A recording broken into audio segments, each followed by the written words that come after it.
On the Wikimedia Commons side, there's a website called Attribution Generator that allows you to automate the attribution process.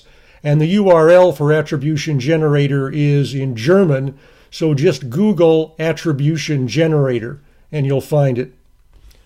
So here's a picture of a pit bull that I found on Wikimedia Commons. It's a Creative Commons licensed picture. I go to more details.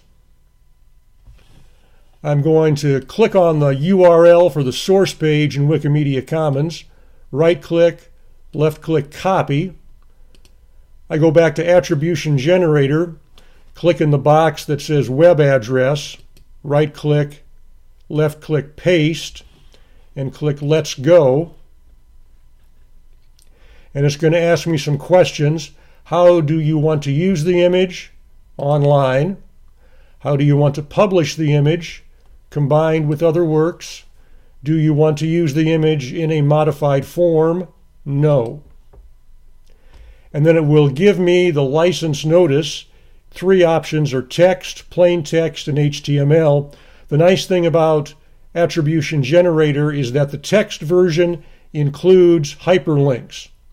So I'm going to select the text, and I found instead of clicking on copy, it's better to right-click on the text after you select it and then left-click on copy. Sometimes if you just click on the copy button, the hyperlinks don't carry over when you paste it. So now I go to my scratch paper, right-click, left-click paste. So there's the attribution. It looks a little different than the way I would do it manually, but it's got all of the elements: title, source, author, and license. So this is the author. If I click on it, I can go to the author's homepage in Wikimedia.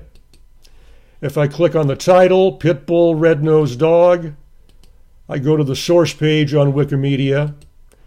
And if I click on CC by BY SA 4.0, I can see the Creative Commons license.